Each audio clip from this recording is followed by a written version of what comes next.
Oh my goodness. Welcome back, everybody. I am so excited to be here. I can't even stand it. I haven't seen you in ages, and I just want to sit and visit with you about all that I have found out about this summer. Like, seriously, I had quite the summer.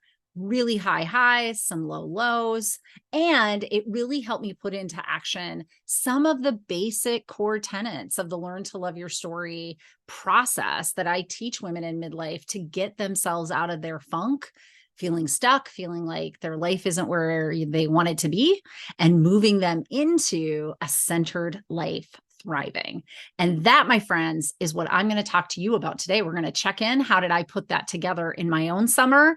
How did I rejuvenate some of these skills for myself? And what would I suggest that you be doing if you're feeling kind of in that funk heading into the fall? Let's do a little late summer cleaning, right? Let's look at our own closets. Let's clean some stuff out, take some stuff to donation, take some stuff to the garbage, and really make our lives the lives we are centered in, that we love, and that we want to come back to each and every day. Do you want to know how to do that? Well, then you want to keep listening.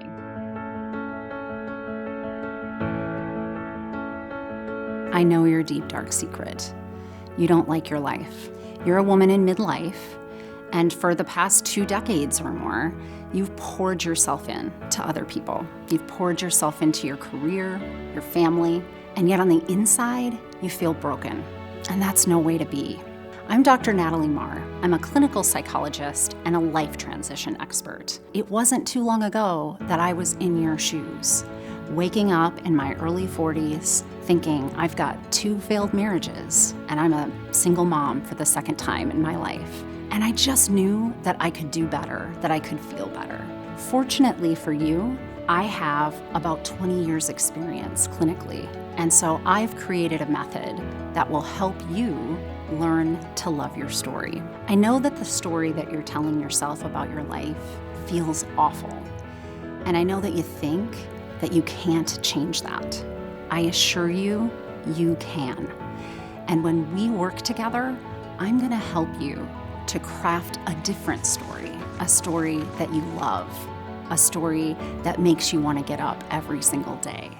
Oh, welcome back. I am so happy to be here. And I just recorded 20 minutes of this without recording. So I'm going to try and bring the zest that I had to that original version of this as I was checking in with you. But I just went blah, blah, blah, blah, and then I didn't realize that I hadn't pressed record because I thought it's like I'm here with you. It's like I picked up my water and we're sitting across from each other and I get to tell you the story of all the stuff that I've done this summer and what that got me thinking about and what that got me thinking about for you. Oh my gosh. I'm still excited. So hopefully I get it all out here in a good, thoughtful way. And you can take something away from today's podcast. So it really is just a check-in. You haven't heard from me since, I want to say I did one recording late May or early June. But I think all we've had all summer is our Women Inspiring Women series. Did a lot of those recordings from the road. Weren't those fabulous? I'm going to plug those in throughout the year. So you will get a little reprise from our Women Inspiring Women series. When we start talking about different things that I think that one of those women really was nailing it for us, I will make sure to revisit that podcast and send it out to you guys that are on my mailing list. Make sure you are on my mailing list, by the way. You want to make sure that I'm sending you out the newsletter every week, that you're seeing when the new podcasts are getting submitted. So make sure that you go to the notes and are signed up for things like that. And also make sure that you've joined our online community, because I did an entire blog throughout my 4 weeks on the road, and almost daily. And there were pockets of time where I didn't have access or just no time, but almost daily was blogging for you and kind of telling you, day by day what I was gathering, what I was thinking about, what kind of stuff I was learning. And so if you want to be part of a community like that, where we can share those things with one another, please make sure you look in the notes and click on the community sign up as well. All right. So the summer, right? It started over a year ago when my son was graduating. You know this because I talked about it in my last podcast that I did. but I really was having some soul searching around. I'm working too much. I don't want to be doing that. Time is really a commodity that's important to me. So I recentered around time being that important commodity and needing to, spend more time with myself, building that relationship with my kids. And maybe I threw out in the universe, I could just have like a whole month maybe in the summer that I took, and like I could work from the road and I could do stuff. Well, I implanted that into the universe. And come this spring, I started having conversations with a friend of mine and making those arrangements to happen. So we went for a little over 4 weeks. I thought it might be 5, but the way it worked out, it was a little over 4. And we stayed with, a family of a friend. We met other family camping. We did stuff over the 4th of July camp. I mean, like we were all over on the East Coast, mostly in the Allegheny mountain area, which is gorgeous. Oh my goodness. Like road trip of my lifetime. And that's saying something because I like road tripping. I've driven in a lot of places, a lot of beautiful places, but there were some epic, breathtaking curves when you were driving. I mean, we had our ups and we had our downs, right? We were with friends. It was lovely. We were enjoying ourselves, and our camper trailer blew a flat tire at 1 a.m. That was fun. If you're in my Facebook community, you saw me blog more specifically about that. But even that didn't get us down because we were like, whatever, we had the spare. I changed it. Life is okay. We got home, all the things. So it was a really lovely way to send off our summer. All right. I just wanted to take a minute and thank you. Thank you for listening. Thank you for making this podcast even a thing. It's being downloaded all over the world, which really amazes me, but it also warms my heart because I felt like this is the kind of information that women in their 40s and 50s and 60s need to start hearing. We need to get a fire lit under us, right? But we also need to know how to go in the right direction. And it's hard when you hit midlife and it feels like life is just not clicking. I want to help you have a centered life, to feel like you're thriving and that you love every minute of your life as it is right now. And I promise you, you really can do that. And I am so happy to have you here. So I just wanted you to hear that. Be sure that you're following me in wherever you get your podcasts so that you never miss when I drop a new one. And also like and comment. I do listen. If you've commented on these podcasts, you'll see that I start feeding you more information about those podcasts. In fact, what I was thinking to myself is I had with my son who turned 20 just recently. I cannot believe how old that child is. But when he was little and I had him in his summer programs, they usually had this like pocket of time at the end of the summer they didn't cover. And so we tended to do our family trips or whatever at the end of the summer. And so I'd never done this like right out of school, let's get in the car and go kind of concept. And I loved it. Like I really did, because we had this epic adventure that we went on. And then I got home and I was like, oh, and we still have all this time for summer left. Well, that's what I thought. And then life smacked us in the face. We had several things show up. Some of the major highlights, I have a bunch of friends that are dealing with some major health conditions, which is really hard, to be honest. A couple of them actually were in hospital for long periods of time. So it wasn't like little stuff. A couple of them are real close in age to me, and that always messes with us in midlife, right? Like seriously, it's like, oh my gosh, my own mortality, all of those things, right? Am I doing everything okay? Have I had all the checks? Am I, what happens if that's me? Oh my God. So like it hit me. It hit me really hard that was happening. There were some childcare issues that came up, and we have, amazing friends and family, and haven't wanted really for much in trying to hodgepodge together what we would do for my little 8-year-old. But what I can say, because I've been a mom for 20 years, that takes a cognitive load. For those of you that listen to me that are parents, you know what I'm talking about. When you sign them up for camp and you know that they're going to be someplace every day, that's one thing. when you're like trying to figure out day to day during your work schedule, like, okay, so this is the day she's going over here, and this is the day that they're going to do this, and I have to start then, and then I have to pick her up by this time, and blah, blah, blah, blah, blah.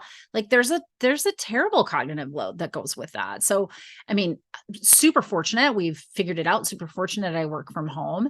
Not, 8-year-olds are great. They can take care of themselves while their mom is online for an hour, but they also get bored real easy. So, I mean, it's been trying for her and I to go through that. So, a lot of health issues, the childcare thing, these are some major deals. And then, honestly, I had thought that my work schedule was going to look a little different when I got home, and it still is kind of choppy and not exactly where I wanted it to be. And so I kind of go into this feverish, like, I gotta change things. Change it up. What do we got to do? What do we got to do? Or double down on some, projects, or, just start to accept other gigs, oh yes, I'll do that. Yes, I'll do that. Yes, I'll do that. And of course, what I wasn't paying attention to was what that was going to end up looking like in August was 3 weeks in a row of working, because I had 2 weekends where I was working back to back, and that wasn't going to be lovely. So, back in June, I kind of knew that was coming up because I had kind of thrown some of that together, and I was like, oh, great, that's going to come up. Well, maybe I'll be able to move some things around. I don't know. We'll see what I'll do, or it might not be that bad. There was several other little things that happened as well. And as we all know, little things become their own big thing. And so I, about mid-July, at just, week after we had got, maybe late July, it was late July, about a week after we had, really settled in, had been here for a minute, but all of those things were happening simultaneously straight away as we got back, just had a meltdown. Just had a good old meltdown on a Saturday. I was like, are you kidding me? All of these things. Are you kidding me right now? And of course it showed up in a way where I was, feverishly trying to get ready to get us out the house because we had someplace to be. Getting into it with my 8-year-old because things weren't put away, and we've been home a week, and the laundry's been done, and why is this not done? And and so she and I were at each other. And so I started my meltdown, then she started her meltdown. And then I was like, okay, this is an accumulation of, you've been gone for 4.5 weeks or so. That takes some, a certain amount of bandwidth. You're home now, but all this stuff has kind of hit you in the face. Okay. And here is, this child that needs you to not lose your shit on her because it's not on her. So it was just like all of that all at once. And I saw myself doing it, and I showed up with that compassionate self-awareness. And it was really at that moment that I started to see the shift for myself. So that's what I wanted to share with you guys today, because it was a really beautiful way of, listen, first of all, we all put pants on one leg at a time, whatever the hell that means. I think it's supposed to mean we're all kind of the same, right? Like, I have my stuff too. Just because I teach this stuff doesn't mean I don't put this stuff into practice. I put it into practice all the time. And so I'm using this as an example, a really great example of how the Learn to Love Your Story methodology really just helps keep you in check in moments like this. So I was depleted, my stress had hit here. My resources, they were a little below that. And so I had myself a nice big meltdown. Now, old Natalie didn't know about compassionate self-awareness. Old Natalie would have shown up in that moment and been very awful to me. That inner mean girl would have showed up and been like, I can't believe that you just yelled at your kid about that. I can't believe you're having a meltdown. Like you're not the one in the hospital. You're not the one that's, can't find childcare. There are people that can't do that. So what are you whining about? I'd have shamed myself. I'd have really brought out the whip at a time like that and really been hard on myself. And it's not that I don't notice that voice, because I still have that voice show up in moments like this, but I have practiced for a while now, this idea of that compassionate self-awareness, which, by the way, are the first 2 of my courses, is self-awareness and self-compassion. And I kind of I combine the two together once you know them into this superpower that we call compassionate self-awareness. I've talked about it on the podcast before, but compassion really allowed me to show up kind of as a friend, with that kind understanding, knowing of, okay, you need to have a good cry. So why don't you just sit down and just feel these feels for a second, but don't stay there. You don't get to wallow there, because when you're done, what I'm going to need you to do is show up with a little bit more bandwidth, right? So here's your stress, but we'll have a little more resource after you let some of this emotion out. And with a little bit of that bandwidth, I need you to show up and problem solve with me. We need to be looking at this a little bit harder and deciding what needs to stay and go for the rest of the summer, so that you don't just have repeated meltdowns day after day after day, which is no good for anybody. All right. So that's where I was at in my compassionate self-awareness. And the next thing that I did is the next step that I have in the next course that I have, which is around really looking at what are those things in our life that people have told us we need to be doing, taught us we need to be doing. Could be family, could just be social conditioning. You might just have learned like you have to be doing these things all the time. I needed to take a hard look at all of the stuff that was on my plate.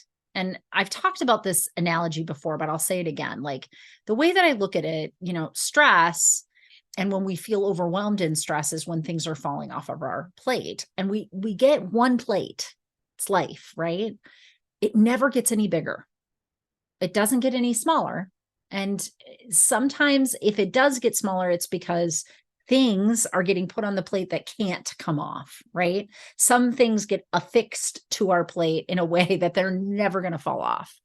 Health concerns, for instance, right? They're there. We have to deal with them. Other things will fall off if we don't deal with them.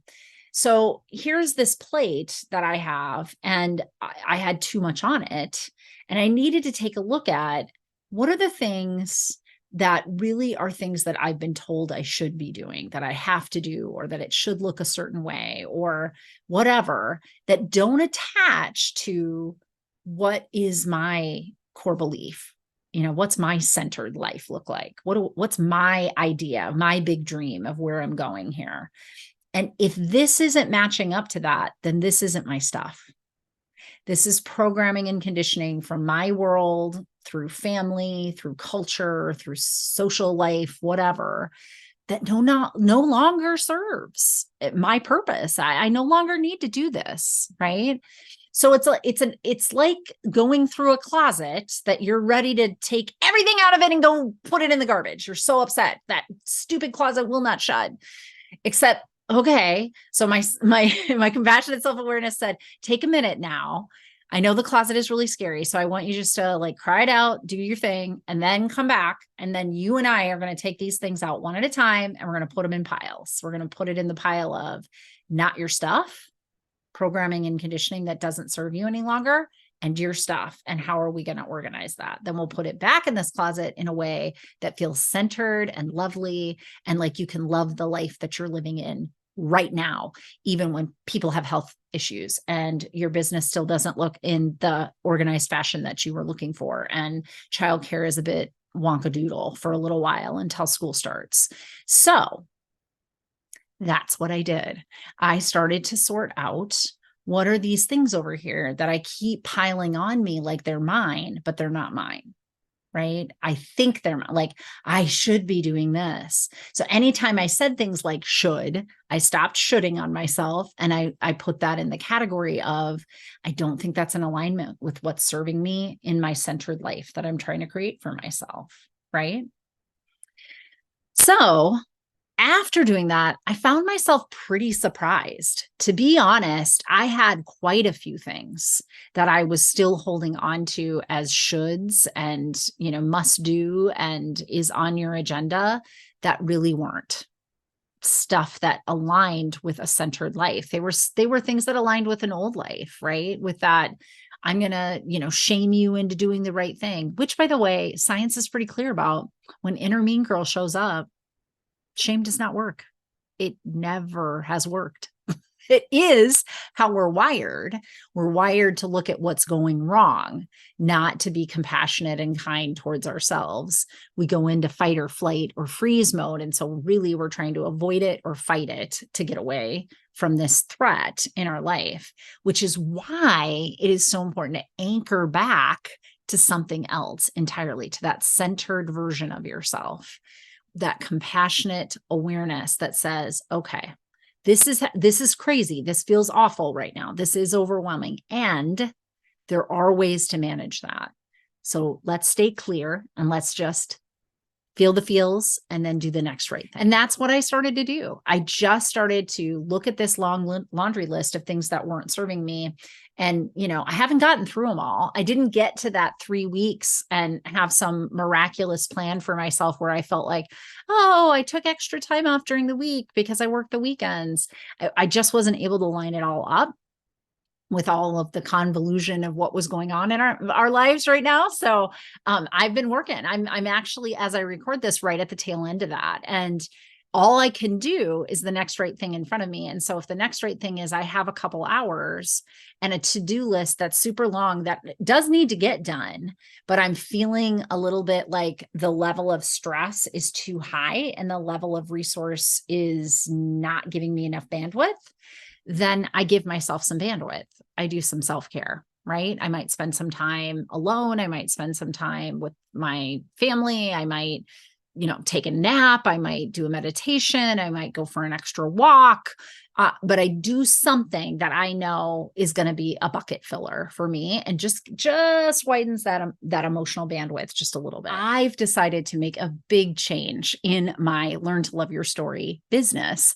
I'm going to start doing individual coaching. People wanted more of an individualized touch, and I get why. So here's the thing. Go to the notes and click on the link to get your free one-on-one coaching session with me. Yeah, that's right. Free. And here's how I do this. I have an assessment that I've put together that really helps us to evaluate your midlife and get you back on course to have that centered life where you feel like you're thriving and really loving life as it is right now, not waiting for some epic thing to happen later in your future, but really loving your life that you're in. So I start with that valuation and we sit down together and have a conversation about it. And I'll set you on the course for where you want to focus your effort. So be sure that you sign up for your free one-on-one individual coaching session. I'm really excited to be adding this to the whole repertoire of what I do here at Learn to Love Your Story. And I'm really excited to get to know you just a little bit better. Talking about emotional bandwidth. I should do like a whole podcast on emotional bandwidth now that I think about it, because I use this concept a lot. It's a shorthand in my mind for, what's that gap between where stress stops and your level of resource maxes out. You want to keep that gap pretty generous, right? We want to have a little bit of wiggle room so that stress never gets to the point where we've blown and essentially have to have a meltdown on a Saturday afternoon. Happens to all of us. It happens literally to all of us. There's just going to be times where that stress level does actually exceed what we have for resources. And resources can be things that we do for ourselves. How we cope with things like internally, but our resources also are our people, is our community. And are we asking for help when we need help and that kind of thing? So this is what I was looking at. I was facing that issue. I was looking at that closet. It was a mess. It was just an unholy mess. And so I started to organize it out. I had this whole group. We've made several trips to the Goodwill now. Things are feeling I haven't had meltdowns. Like things are feeling much more organized, but there's still quite a bit of that late summer cleaning that I am doing with what I uncovered, because there was just too many things on my plate and my plate was letting things fall off that I didn't want to fall off, like getting places on time when I had a commitment, which is that Saturday morning, kind of the straw that broke my back, which it's not a big deal. So it wasn't not making that thing on time. It was, everything that was piling up on me that led to me not having enough mental capacity to get there that day on time, which was fine because I had my meltdown. My compassionate awareness showed up. I did my sorting in my categories of what's me, what's important to me, what needs to get reorganized back in here, what's not me, what's programming, what do I need to get the hell away from now because it's just not serving me anymore. And those, my friends, are my first 3 of the courses. So, head over to the notes. You can always go to the website, learntoloveyourstory.com. You can see what those courses are. I even actually have a quiz that you can take that tells you which of those courses might be best for you. As you heard me say earlier, I also am adding individual coaching into my coaching business. So if you're interested at all in getting your own valuation of where you're at midlife, how close you are to that centered life thriving or not, and what my individual recommendations are for you, my gift to you is to give you that for free. The first hour is just that valuation report. You and I will sit down, go through it, and you'll have great ideas for what you need to be doing as you walk away from that. So make sure you head to the notes and click on that link if it's anything that you are interested in doing. I started these earlier this year. I want to say it was back in like February or March. They are really fun to do, and I really enjoyed them. So I'm going to be incorporating them now as part of getting you started with individual coaching if that's something you're interested in. But that first one, always free. So head on over to those notes and click on those links if that's anything that sounds like something that would help you stay on track to learning to love your story in that centered life of yours that you want to thrive in. All right, so I'm adding a little addition here. It's the legal stuff. Just so you're aware, nothing in any of these podcasts constitutes actual psychotherapy.